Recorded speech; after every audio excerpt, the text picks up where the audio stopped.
Olá pessoal, estamos de volta aqui, faltando 1 minuto para as 21 horas, para minha última live do dia. Hoje a maratona de lives foram 5 lives, essa vai ser minha 5ª live, e tivemos live de vários campos do direito, né? O primeiro especificamente os aspectos ideológicos, né, do confinamento, depois trabalhamos a ideia, aqui a nossa entrevistada já está ao vivo aqui.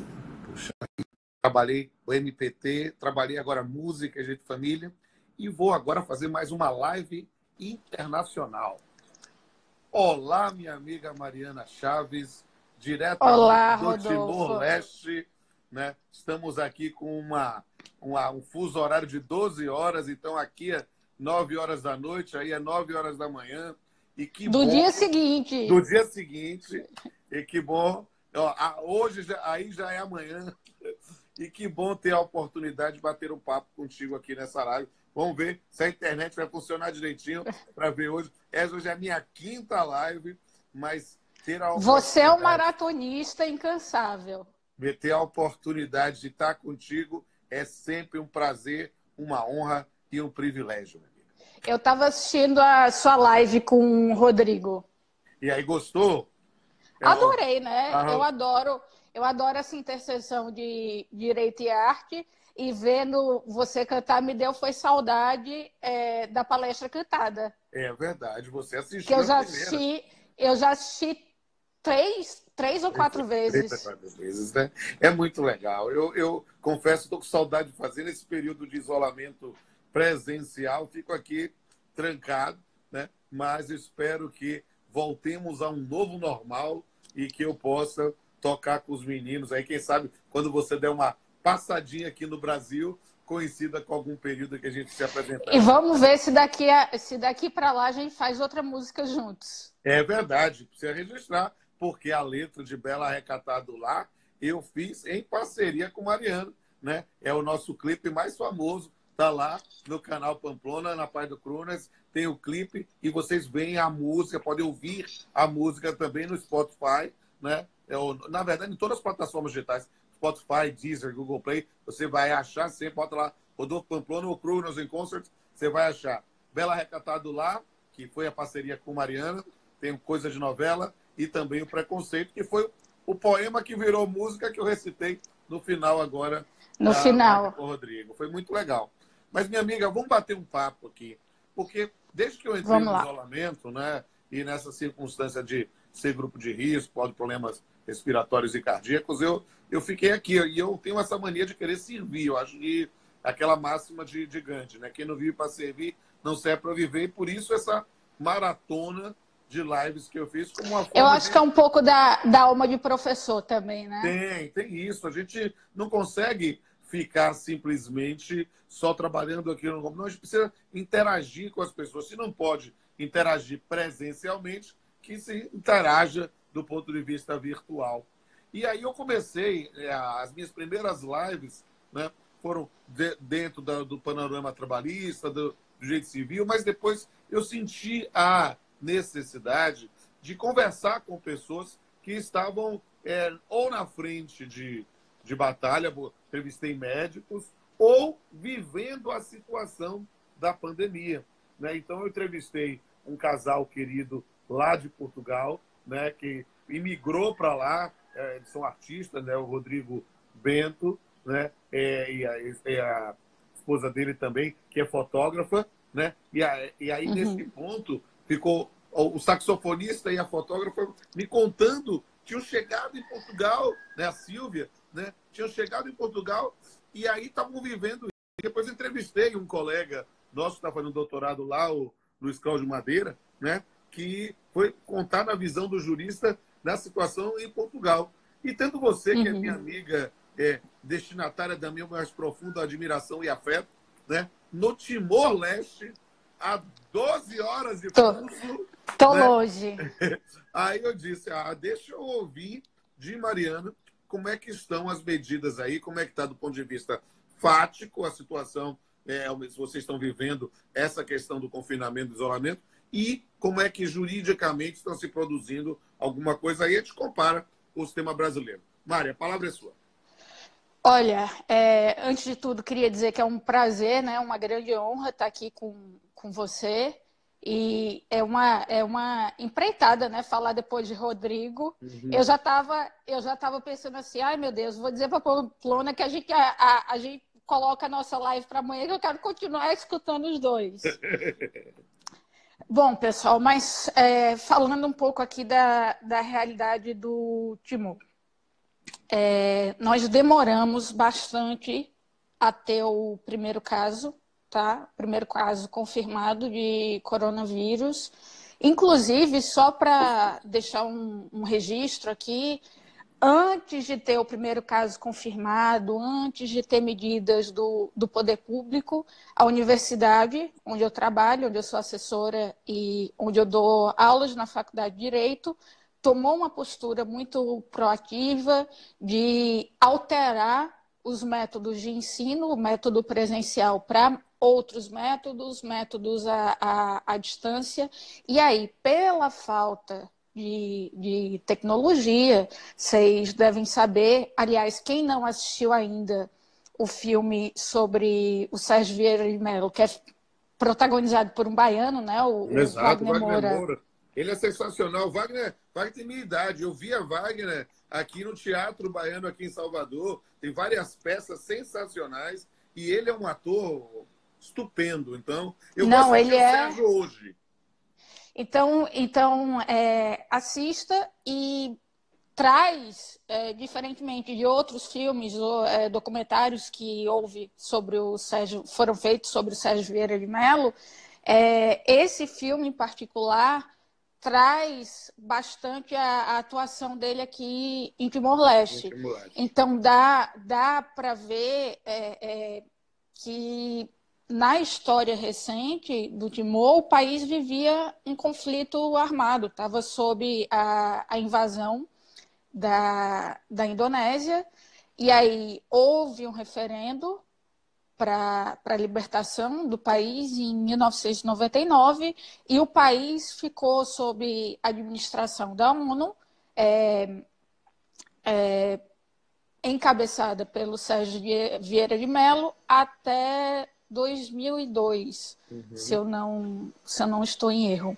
E mostra a atuação dele na transição e mostra como era o país naquela época. O Timor-Leste ainda é um país que está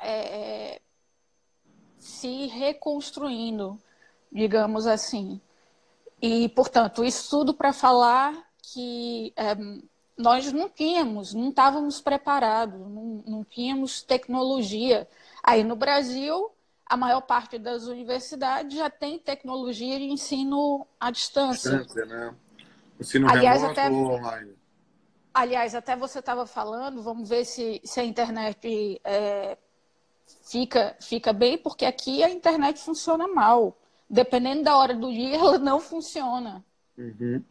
Aqui, por exemplo, para vocês terem uma ideia, todos os compounds, como se chamam os condomínios, onde as pessoas vivem, e a maioria das casas, as casas de pessoas que têm um pouco mais de condição, tem gerador elétrico. Aliás, gerador movido a diesel. Porque a energia elétrica aqui é muito comum ela cair todo dia. E depois, se chove, então, cai várias vezes. Você fica sem energia o dia inteiro. Então, a internet ainda é muito precária e nós não estávamos preparados. Mas, ainda assim, a universidade tomou uma postura ativa uma semana antes da decretação do estado de emergência, e aí eu já chego daqui a pouco na questão da como está funcionando o país agora. Uma semana antes, nós estávamos esperando o que vai acontecer, vai ser decretado o estado de emergência, não vai? E nós estávamos preocupados com a segurança, com a segurança, com a saúde de alunos, de professores. E aí nós, entre aspas, nós não utilizamos na época essa terminologia, nós utilizamos alteração temporária dos métodos de ensino, mas depois foi determinada a suspensão das aulas presenciais.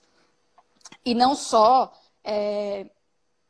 naquela época também, isso foi 10 de março, nós criamos uma comissão para a criação de um plano de contingência. 6 dias depois, nós já tínhamos um plano de contingência, um website com informações, mas nós não estávamos preparados para essa situação. Sim. Então, nós tivemos que recorrer a plataformas feito o Easy Class, ou Google Classroom. Tem pessoas que estão utilizando o WhatsApp, tem outras que estão gravando vídeo para o YouTube. Eu até gravei os vídeos super curtos para o YouTube, mas houve vídeos que eu demorei quase um dia inteiro para conseguir fazer o upload. E aí tem uma outra dificuldade acrescida aqui, que é a diferença, né? A desigualdade socioeconômica que existe, e tem muitos alunos que não têm computador, tem alguns tantos que têm celular, mas não tem dinheiro para colocar pulsa, que é como se chama o crédito, né? Carregar o telefone aqui. Então, a gente está meio que naquela de tentativa e erro para ver como é que consegue não prejudicar tanto o ensino dos alunos. E aí, chegando, como é que está a situação jurídica aqui? Dia 26 de março foi decretado o estado de emergência em Timor, e aí houve uma série de medidas, por exemplo, os serviços públicos foram reduzidos ao mínimo. Você tem que manter os serviços essenciais, mas em regime de rotação, com pessoal mínimo para aquilo poder funcionar. Por exemplo, lá na universidade, aquilo que não é serviço essencial, as pessoas estão trabalhando de casa, em regime de home office, e aquilo que é considerado serviço essencial está trabalhando em regime de rotação. Algumas vezes o superior hierárquico da pessoa libera ela para ficar em casa. Obviamente, aquelas pessoas têm que estar de sobreaviso, se é necessário qualquer atividade presencial na universidade. É preciso que as pessoas se dirijam até lá, mas, em regra, aquilo está muito reduzido. Reuniões canceladas. Não é permitido, pelo decreto do estado de emergência, que em Timor, reuniões presenciais com mais de 5 pessoas. Aproximadamente, qual é o tamanho da população do Timor-Leste hoje, em média? Olha, mais ou menos 1 milhão de habitantes, na nossa parte da ilha, porque a ilha de Timor é dividida em Timor-Oeste, que continua fazendo parte da Indonésia, e Timor-Leste, que ganhou a independência, né, em 1999. Entendi, quer dizer... E na nossa parte da ilha, mais ou menos 1 milhão de habitantes. Nós temos uma ilha em frente aqui, a 30 quilômetros, que é a ilha de Ataúro, que, por sinal, pessoal, quem faz mergulho, obviamente, quando passar essa pandemia toda, Timor-Leste é considerado um dos melhores lugares para mergulho do mundo. Me parece que tem a maior biodiversidade de corais do mundo, mais até do que a Grande Barreira de Corais. Então, é um lugar muito bacana. Mas isso tudo para dizer que nós temos uma ilha aqui em frente, né? Aqui em frente de Dili, que é a capital. Mesmo em frente, a gente consegue ver daqui, chamada Ataúro. E também conta, né, a população juntamente dessa ilha. Portanto, é uma população reduzida. Salvador é a terceira cidade do país hoje, né? A gente tem um bairro em Salvador, o bairro da Liberdade, que tem toda a população de Timor-Leste, tem 1 milhão de pessoas. Então, é realmente algo assim que realmente gera uma situação muito complexa, né? Num país novo, né? Num país que teve sua independência ainda recente, ainda não tem uma infraestrutura para enfrentar essa questão. E como é que está a parte de serviços públicos de saúde, especificamente? O que é que você tem visto? Olha, nós temos agora lugares que foram determinados como locais de quarentena, nós temos locais de triagem, inclusive a UNTL, para vocês verem como é que é um pouco preocupante essa falta de estrutura, a UNTL, ela cedeu prédios para que se possa fazer essa triagem, e, inclusive, tem prédios nossos que eu acho que estão sendo transformados em dormitórios a toque de caixa, que é para poder colocar as pessoas Como um hospital de campanha, né?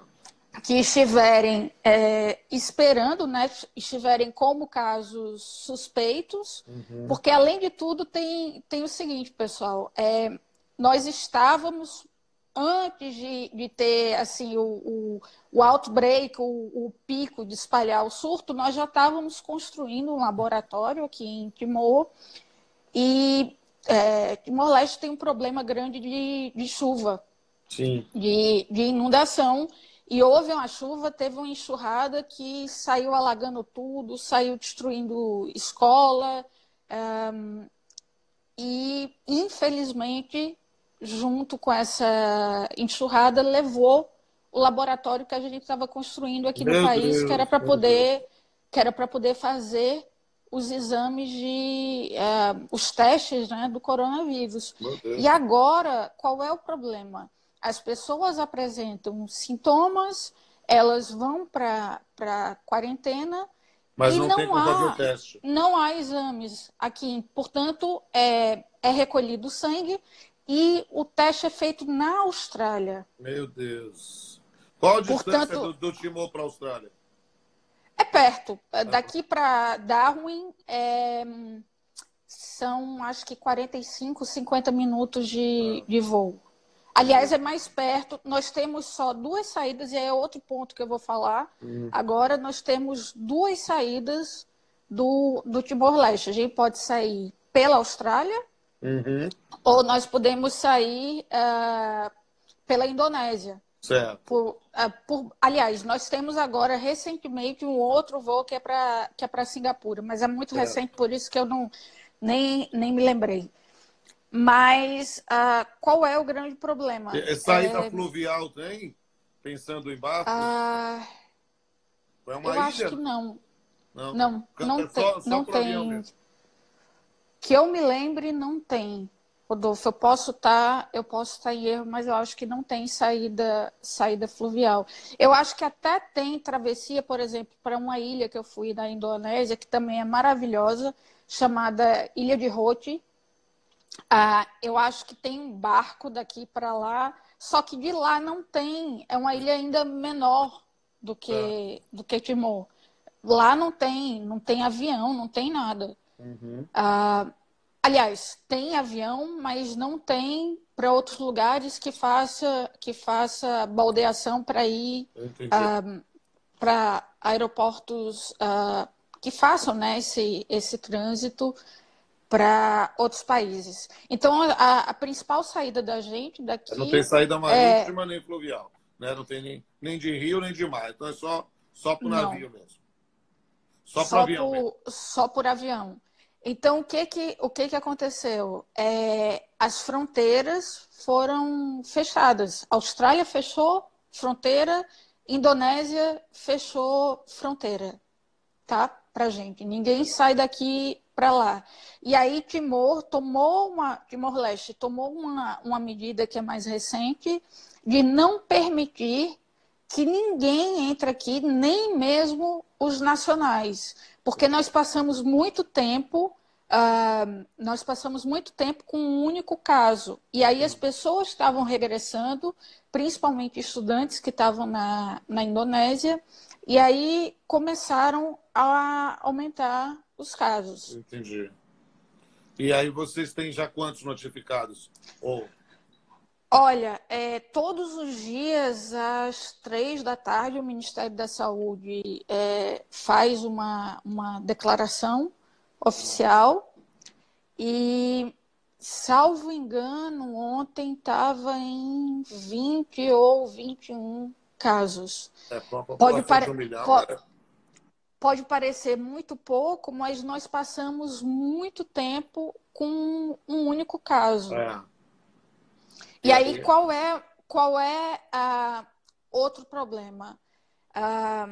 Eu não sei como é que está a situação agora no hospital. Nós temos, eu acho que é um único hospital, o Hospital Guido Valadares, que é um hospital maior, e ele estava lotado com casos de dengue. E tem um outro problema ainda, que eu acho que esse é o problema mais grave, caso nós tenhamos um aumento muito grande nos casos, né, de contágio, e isso evolua para situações mais graves. É a falta de respiradores. Exato. Esse é um problema. Aqui. É um problema, eu posso dizer, inclusive, no Brasil, a própria municipalidade, os estados também, né, tem buscado investir para a aquisição disso, porque era algo que a estrutura pública não estava preparada para receber. Então, nesse ponto, a gente tem visto, fiz uma live anterior, especificamente, né, com uma procuradora do trabalho, que foi minha aluna, e é dizendo assim, olha, o que a gente tem direcionado de verbas em acordos, em TACs, em condenações para aquisição de respiradores, de material de álcool gel, de luvas, de máscaras, é impressionante, mas a verdade é que a gente precisa ter produção suficiente para conseguir comprar. Então, se o Brasil, que tem esse tamanho continental, tem dificuldade em nível nacional, imagine Timor-Leste. Né? Eu imagino que é uma situação complicada. E o local para comprar só sobrou a Austrália, né? Sim, teria que vir esse equipamento, teria que vir de fora. Eu não sei, Rodolfo, o número oficial da quantidade desses equipamentos, mas eu ouvi falar que seriam unicamente 3 para o país inteiro. O país inteiro, né? Isso é algo que, ainda que você tenha um número menor da população, é algo que é preocupante, né? Imaginar uma situação. E o Timor-Leste tem indústria? Ou é tudo importado? Praticamente tudo importado. Mesmo material de construção. Normalmente, quando a gente vê, por exemplo, construção de prédios, construção de estradas, os empreiteiros são de fora e o material vem de fora também. Entendi. E do ponto de vista, nas recomendações médicas, vocês estão fazendo isolamento mesmo, isolamento horizontal mesmo, ninguém sai de casa? Como é que está sendo? Veja, nós temos essa situação dos serviços mínimos. Certo. Portanto, as pessoas ainda estão saindo de casa para trabalhar, obviamente, o mínimo possível, mas práticas esportivas, reuniões com mais de 5 pessoas, tudo isso não está permitido. Há um tempo havia fiscalização nas ruas, mas que eu saiba não havia nenhum tipo de medida coercitiva. Havia uma chamada de atenção. Me parece, o nosso estado de emergência estava decretado até 26 de abril. Me parece, ainda não é oficial, porque isso é preciso ser decidido pelo parlamento. Timor-Leste é uma democracia parlamentarista, como Portugal. Nós temos presidente e primeiro-ministro e o parlamento. E o estado de emergência, ele é proposto pelo presidente e ratificado, digamos assim, pelo parlamento. E me parece que vai haver um alargamento do estado de emergência por mais um mês, ou seja, finalizaria dia 26 de abril, nós vamos ter uma renovação até 26 de maio. Eu presumo que vai vir no novo decreto do governo algumas medidas, digamos assim, mais apertadas, né? Certo, mais restritivas, mais cerceio a ideia de liberdade, mas de ir e vir, né? Que aqui nós temos, no Brasil, algumas polêmicas sobre isso, porque em função, digamos assim, de quase uma queda de braço da presidência da República com governos estaduais e municipais, são os governos estaduais e municipais que estão mais preocupados nessa atuação do isolamento horizontal. O governo federal... Aliás, uma queda de braço, né?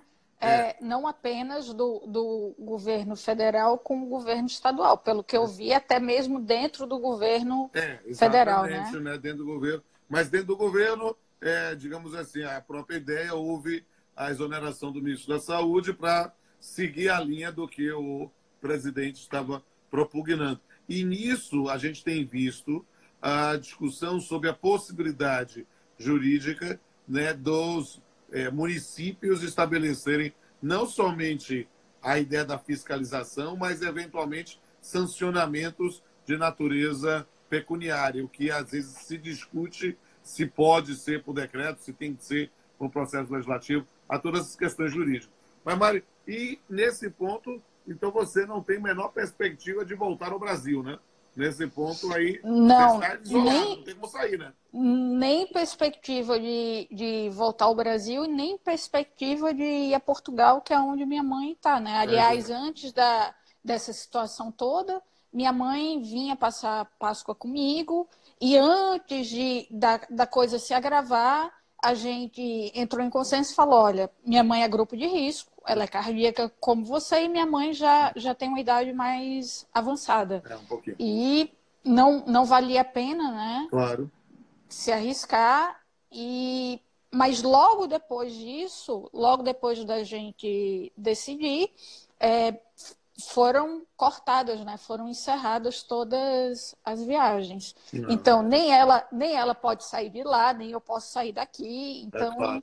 Mas, ó, gente, a gente está chegando aqui a meia hora já desse papo, e aí eu quero que todo mundo que esteja aqui assistindo a gente me faça dois favores. Primeiro, escrevam de onde vocês estão teclando, porque é interessante para a Mari ver. E nesse ponto também, sigam aí Mariana com 2 N's, Mariana Chaves, né? Para você conhecê-la e, quem sabe, até trocar mais informações sobre a realidade de um outro país, porque é um país que a gente sabe muito pouco no Brasil, né? Ou seja, agora com o filme Sérgio já vai ter mais uma referência, mas o fato é que a gente sabe muito pouco do Timor-Leste, fora que fala português, né? Mas é algo lá encravado lá na Ásia e a gente fica querendo conhecer um pouco mais dentro dessa nova fronteira de língua portuguesa, né? Como é que está sendo a experiência de viver em Timor-Leste? Você está aí desde quando?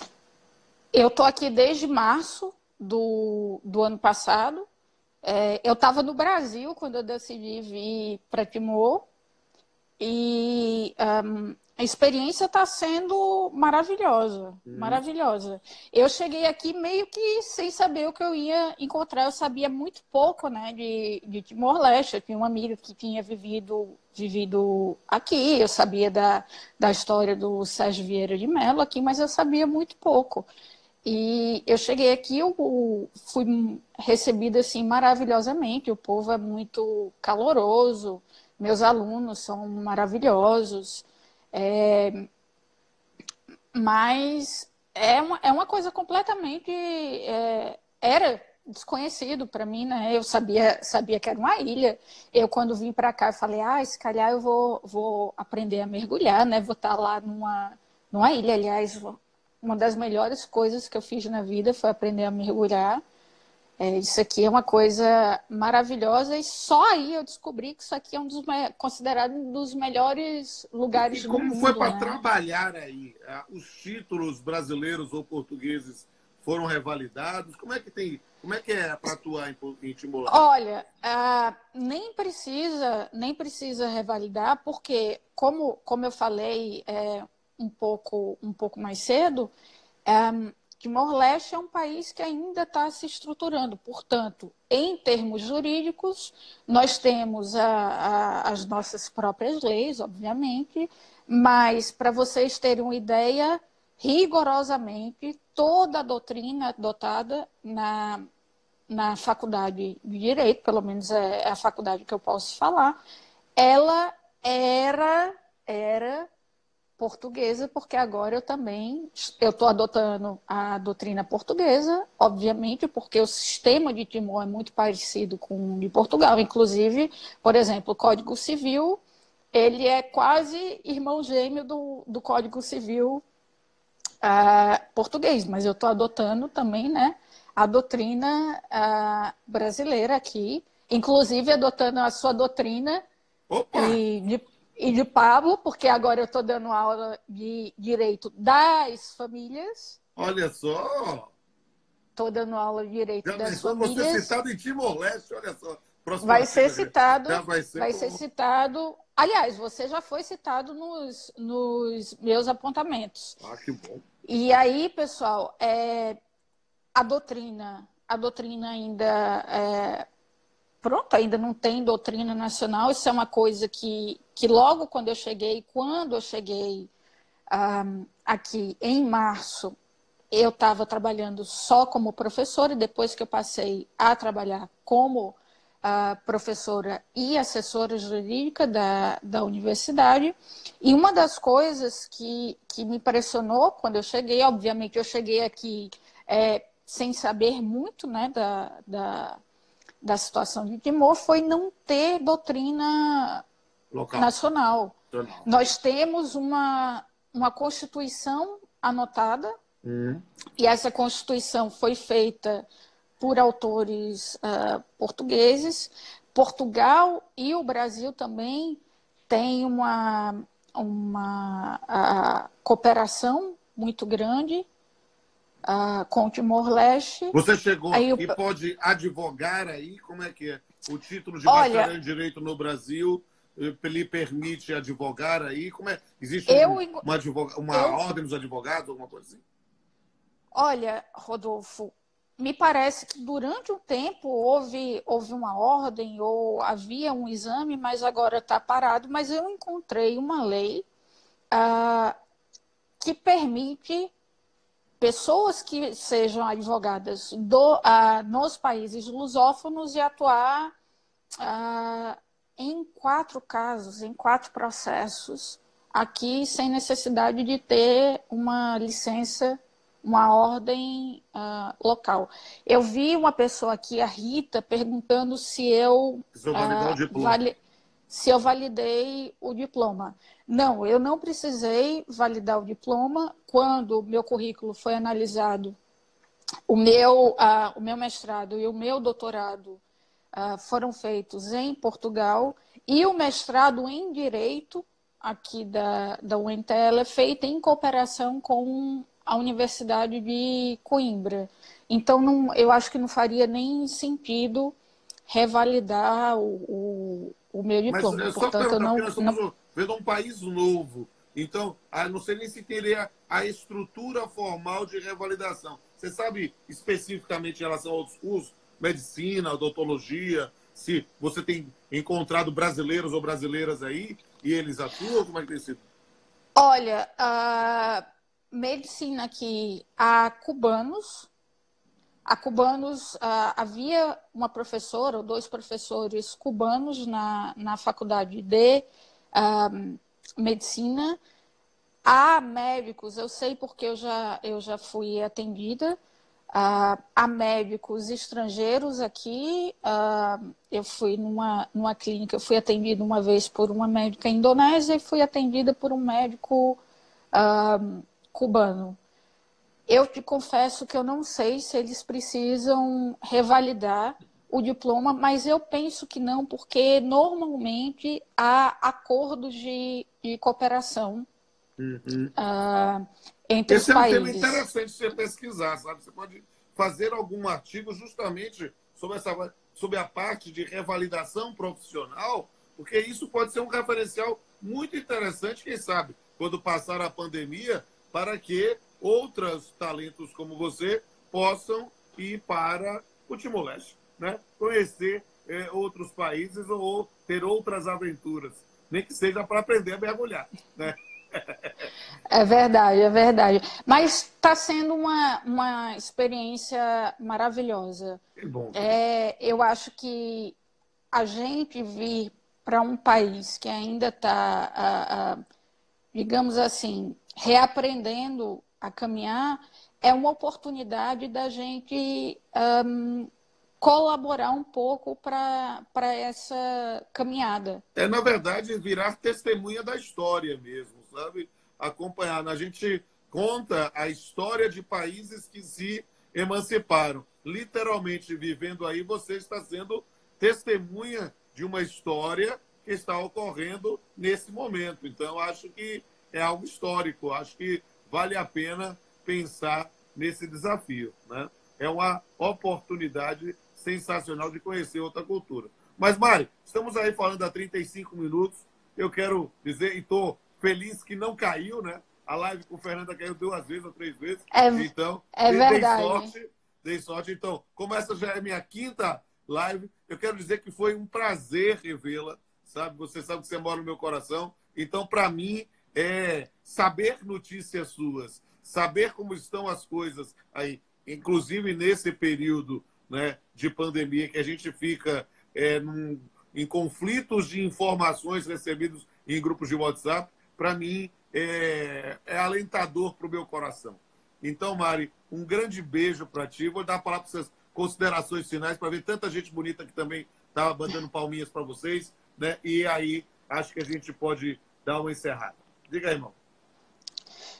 Meu amigo, é uma honra sempre, né, poder conversar com você, e para mim é uma alegria poder transmitir um pouco das informações e da realidade do Timor-Leste, e quem sabe assim fazer com que outras pessoas queiram vir para cá, porque a experiência é maravilhosa, apesar de todas as dificuldades que a gente enfrenta aqui, e não são poucas, mas poder, aquilo que você falou, poder ver em loco e ao vivo, ter uma live da história, né, é uma coisa muito, muito especial. Amém. E muito especial é você em minha vida, que não somente foi minha parceira de artigos, de música, participou de um Papeando, né, lá com Carlos Aires de Brito, tem você perguntando. Então, querida, você sabe que você é destinatária do meu afeto, e eu quero desejar aí um bom dia para você, é verdadeiro. uma boa noite para mim aqui, e que a gente mantenha contato. Um beijo, querida. Meu amigo, obrigado, Barak. Obrigado, Barak. Obrigado. Beijo.